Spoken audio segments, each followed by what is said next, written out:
Hello and welcome to the Daily Millwall for Wednesday, the 19th of November, 2025.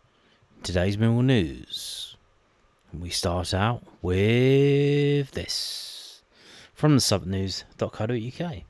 Millwall Zak Sturge reflects on his first professional goal, his strong start to the season, chemistry with Turno Ballo, and pre-game routine. Zak Sturge found himself in an unfamiliar position. A quick exchange of passes with Turno Ballo freed him down the left, and he bore down on West Bromwich Albion's goal in front of Coldblow Lane. Coldblow Lane is in SE14. Do you mean the Coldblow Lane? The Coldblow Lane. If you said the Coldblow Lane, because obviously the stand has been renamed Coldblow Lane Stand, that would make more sense. The Coldblow Lane. That would make sense. It's like when you say the cop or the shed. But, you know. Nitpicking. I'm being a prick. Let's get on. The first thing that was going through my mind was, I always do this, which as I look across to see if there's anyone to pass to. Sturge told the news then. I can just square it to someone in a better position than me, but then there's no one there.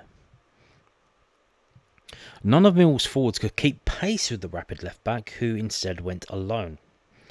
I just thought, let me just put my foot through it and hope for the best, really, Sturge added. Sturge's first-time strike rocketed past Josh Griffiths and into the roof of the Baggies' net. 3-0 Millwall. 3 points secured. Bosh. The 21-year-old wheeled away to celebrate the first goal of his professional career, which was particularly special due to who was in the crowd. It was an amazing feeling, my first professional goal, my first goal that I've scored in probably a very long time as well. And my family was there as well watching, I know my parents and family were going crazy up in the stands, which is a nice feeling. That strike against West Brom has been one of the highlights of Sturge's nascent Mill career, which has far exceeded expectations. Sturge first signed for the Lions on loan in January from Chelsea's academy, but was unable to dislodge the impressive Joe Bryan at left-back for most of his stint. He got his chance when Bryan went down with a groin injury, making 3 impressive starts in the final 3 games of the season. Those 269 minutes of football convinced Mill to sign Sturge permanently over the summer, who again had to wait to stamp his claim on the starting left-back spot. Fellow summer signing Alfie Doughty started the first 2 games of the season, but pulled up 64 minutes into the second. With Bryan still recovering from another knock, Sturge stepped into the breach and performed well in the next 2 games. Bryan returned and started the following 4 league matches before getting rotated out for Sturge in the Baggies win before the October international break. Since then, Sturge has started 5 of the next 6 matches, none of which Millwall lost, by the way, while consistently impressing down the left. Sturge's playing time has surprised even him. To be fair, I didn't think I'd be gaining as many minutes as I have so far, but this is football and you have to be prepared for the unexpected. Sturge looks comfortable at the level despite making 13 professional appearances before this season. What does he attribute his leap to? I'd say probably, the environment and the changing room. I go on about it a lot and, it's a really good environment. Everyone kind of feels comfortable and the boys will trust each other and they back each other. And we know that on the pitch, we're going to do what we need to do and the environment really helps that. It's one thing to succeed at the under-21s level, to do so in the highly competitive championship shows how much of a leap he has taken, although Sturge thinks first-team football suits him better. The under-21s is a lot more focused on development and growing as a player, learning and things like that. But, the first-team environment, there's a lot more emphasis on you need to be winning your games. And there's a lot more hunger, which I like because, we want to win and we want to do the best that we can, and that's a big difference. He still had to adjust to the speed of matches. The tempo in the championship's very upbeat, there's a lot going on and you could be winning and then all of a sudden there's a goal and it changes.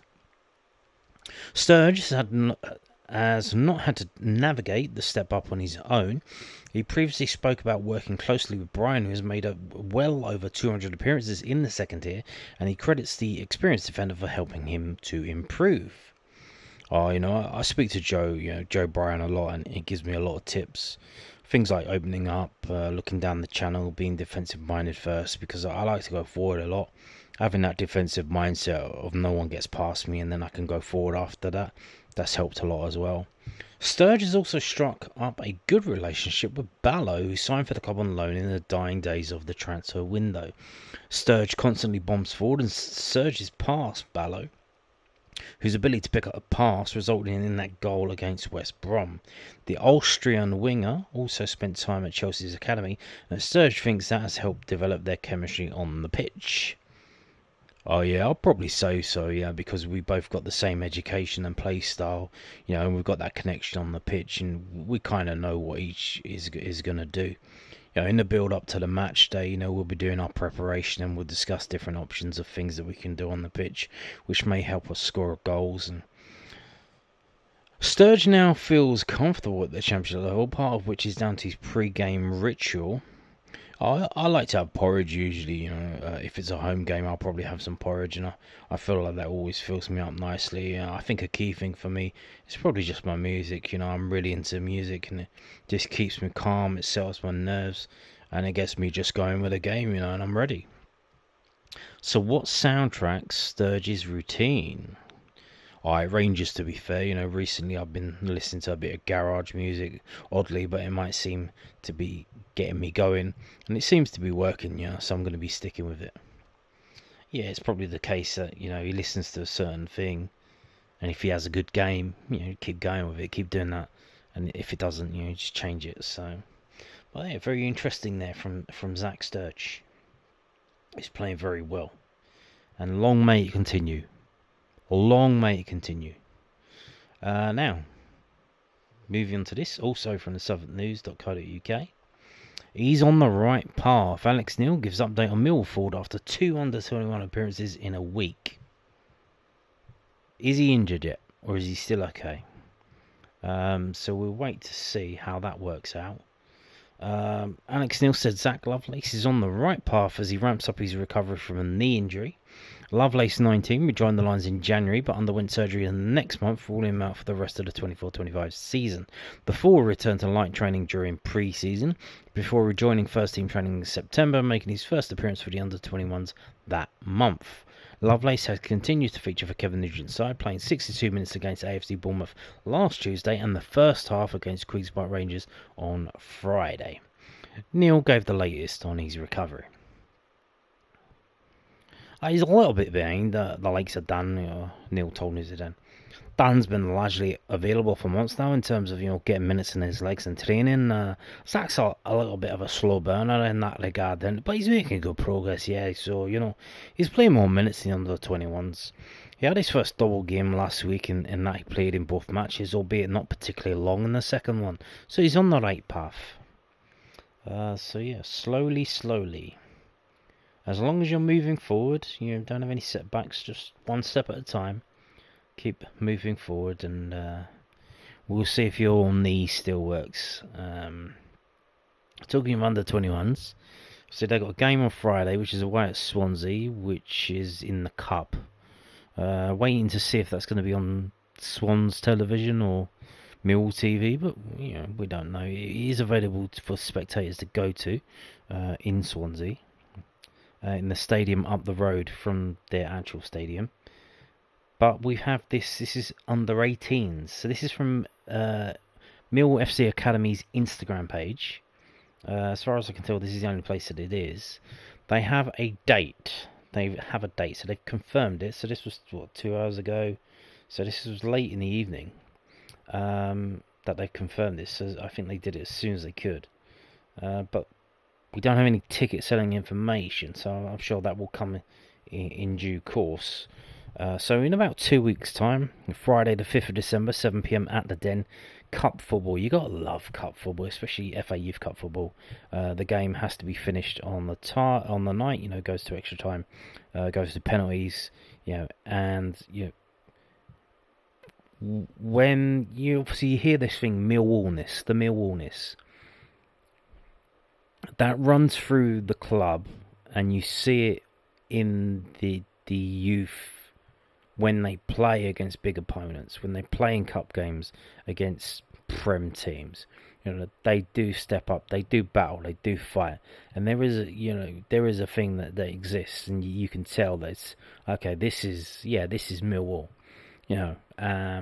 So we look to see that here at home against Everton.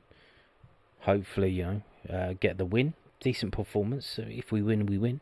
Go into the next round, and there are a lot of Prem teams going to be getting knocked out because they're playing each other. So, if we win this one, could be a nice little run. But, this is the first hurdle, so we've got to win this. Friday the 5th of December, under-18s, who are doing quite well, I think, in their league, compared to the under-21s. Under-21s had a bit of rough time with injuries and, massive changes in the squad and players, being with the first team because of all the injuries in the first team as well. So the under-18s are doing quite well. So, if you can get down there, get down there. I think the tickets will be around about £10, unless obviously they put the prices up. That's around about the price that they are. So we'll see. But we know it's Friday the 5th of December, 7 p.m. at the Den. So there you go. Also at the Den, coming up, is this. So these things here, which I want to talk about. It's a little theme that you may have seen it in the news regarding Tesco. Tesco selling trees. What type of trees? Well, you would think, because you're a normal person, that they would be Christmas trees. But they aren't called that in Tesco's. And there was something else as well, which I can't quite recall at the moment, but that they sold that not as a Christmas thing, but it clearly is. So here we are again with Millwall. Now this is from Millwall's X page, and they're advertising some events, food events, Christmas events that are happening at the Den.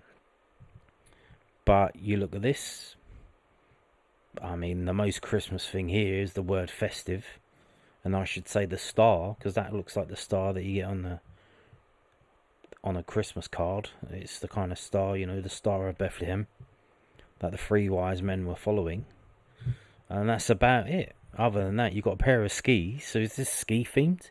You got some, what looks like in the middle, very small chalets, Bob Ross style trees. Is this what's going on? Is this Christmas or what? Why isn't it called Christmas? So we've got supper clubs, £55 per person, Thursday the 4th of December, Thursday the 18th of December. Arrival drink, festive. Festive, what festive? That word again, festive. 3-course seated dinner, a live band, followed by DJ to keep the party going. So when you go to the Mills website and you find where this thing is, and then you click on it, it will take you to this. See in the top corner it says Prestige Venue and Events Sodexo. And then the website is called something odd, like tickets-liveevents.priava.com. So I don't know what the hell Priava is, because you got Sodexo. Why isn't it on Sodexo? I don't understand. Maybe this is this a ticket site that sells tickets on their behalf? I've never heard of Priava. I've heard of Eventbrite and other things, but I've not heard of Priava. So here we go, and here we finally have the word that cannot be said, much like the N word, the C word, not that C word, Christmas. Christmas party, December the 6th. Now, the one on December the 4th is not here, so that leads me to believe maybe it's sold out. Thursday the 4th of December, that is sold out, or it's not listed here. The 18th of December one is here, Christmas Supper Club. And then we have Festive Beats Christmas Party, and Festive Beats, not a Christmas party. So, how are they different? If we click on this, shall we click on it and find out what's going on? So this is the Festive Beats one. This is the Christmas party. This is a dance party. Alpine vibes. Après ski energy. So there is a ski theme. It is ski themed. Fair enough. So the poster is accurate. Food market. 3 tokens to choose your favourite. Now, is it 1 token per dish, or how's that going to work? A rival drink to toast the night. Live saxophonist and DJ bringing the après-ski energy. A saxophonist. How many songs that utilise the saxophone do you know? There is one that you may know. It's the famous one, and that is Baker Street. How many times do you think he's going to play Baker Street during the night? And do you think you're going to end up hating the song by the end of the evening? I don't know. I'm sure there must be other songs that you can play with a saxophone, but the only one that anybody knows is Baker Street. So, especially the solo in the middle, and that's what goes on. We've got a street food menu. A hot dog, a bratwurst. Well, it's a bratwurst in a brioche bun with a sauerkraut curried ketchup. And there's a vegan one, hogfather, pulled pork, sage and onion stuffing in a bat with apple sauce, and the vegan equivalent. South London pie. Now, what makes a South London pie? I've never heard of a South London pie. It says traditional chicken pot pie, so it's a chicken pot pie. Why have you called it a South London pie? Are the chickens born and bred in South London? That's kind of unusual. But chicken pot pie and mash and gravy. Or cheese and onion pie, which is the vegetarian option. Christmas in a bun. Turkey, brie, cranberry burger in a brioche bun. Or, if you're vegan, falafel, spinach and hummus burger in a brioche bun. With rainbow slaw. I was never confused. Mac Shack. Traditional macaroni cheese, crispy bacon pieces, herb crumb, and then the vegan equivalent. And there's dynamite desserts, mini donuts, strawberry sauce, squirty cream, mini marshmallows, chocolate pieces. V what? What does that mean? Doors open at 7, last orders at 11:45. So 7 to midnight basically. And this one's 40 quid. So it said 55 quid, but that was for the dinner. This is for just a party, although there's food there. What kind of disco do you go to, or nightclub do you go to, where they've got sit-down food? I don't know. Kind of weird. You kind of mix and match in there. So that's a bit unusual, but you know. So let's have a look at the other one. So Festive. So this was Christmas party. What was the Festive one then? That doesn't say Christmas. It does say... no. It seems to be the same. Do they have the Christmas in a bun? Yes, they do. So it's Christmas. It is a Christmas. It's exactly the same. So why isn't it called Festive Beats Christmas Party? I don't know. Highly unusual. Now, Christmas Supper Club. So the poster said there was 2. We've got 1 left. It is a Christmas Supper Club. December the 18th. 7 p.m. A more refined festive experience with all the sparkle of the slopes, ideal for those who love a sit-down dinner with a side of live entertainment. Oh, are they going to have a magician? A rival drink, 3-course seated dinner, live band, followed by DJ to keep the party going. A live band, eh? What are they going to be playing? Now, here we go. Let me moan about this now. Starter, soup of the day, served with bread and salted butter. You cannot have an event, or you should not have an event, with an event menu that says soup of the day. You should name your soup. Call it Dave or Mary. No, I'm joking. But soup of the day is you're having a cafe or you're having a restaurant where they're open all week long, and day after day they will change the soup, but they will always have a soup on. So it's soup of the day. And it reminds me of a joke I heard.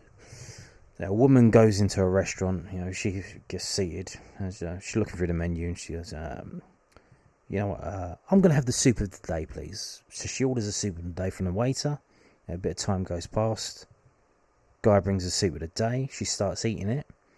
And she calls the waiter over. Hey, what's wrong with this soup of the day? It's absolutely disgusting. And he goes, what do you mean? He goes, well, I had soup of the day at the restaurant a couple of months ago, and this is totally different. because she thought Soup of the Day was the name of a soup. Do you get it? No. Okay. Probably the way I told it. It's not like the name of a soup, like Italian wedding soup. You know what you're getting. If you've got an event menu, you should name the soup. Now you could just say vegetable soup, and then you could do whatever you want. Whatever you turn up on the day. Oh, it's this vegetable. It's carrot, or whatever. It's cabbage, or whatever. I don't know. But yeah, you can't be saying soup of the day. It's an event, mate. So the main is a Christmas dinner. Turkey breast, sage and onion stuffing, pig in blanket, potato gratin, maple glazed root vegetable, seasonal greens, turkey and sage jus. Or spinach and mushroom pie, potato gratin, maple glazed root vegetable, seasonal greens, and red wine jus. Dessert is chocolate and raspberry tart, mulled berries, and whiskey cream. Vegetarian. That's what that means. Okay. And that's £55. So there you go. So it is a Christmas dinner. It's Christmas supper club. Yeah. £55 for that. Yeah. 18th of December. And there you go. So talking of events, we have another event that's mentioned previously, but it's coming up. It's coming up next week. The Millwall Community Trust is hosting an evening with. They wore blue and green this November, and basically it's Irish themed. You wouldn't know it to look at it. Obviously, you can see the players there are Irish, but there's no stereotypical Irish things like a leprechaun or a shamrock or something like that. But the things, or harp, the things that you Irish themed things. See, it's very subtle. It's very subtle. So Millwall Community Trust is hosting an evening with. They wore blue and green this November, taking place next Thursday the 27th of November in the Dent Harry's Bar. Hear from a trio of Millwall and Irish icons in David Ford, Aidan O'Brien and John Goodman. As well as listening to untold stories, attendees will be able to meet and greet the former Lions in a casual and friendly environment. Tickets are now on sale, priced at just £10 for all ages, although that is not strictly correct. All profits from the evening will go towards supporting the Millwall Community Trust. The evening starts at 7 p.m. and runs until 10 p.m. with limited spaces available. Secure your seat before it's too late! ! So it says to buy tickets, click here. If you do that, it takes you to Eventbrite. So if you want to find tickets for this show, just go to Eventbrite and search for, I would say, Millwall, and it should come up. If you scroll down, with all the fees added on from Eventbrite, it's £11.55, and I would imagine that the tickets are sent to you on an email or on your phone. I don't think they actually mail it out, because that's kind of what they do on this website. So there you go. And on that note, thank you for watching, and goodbye.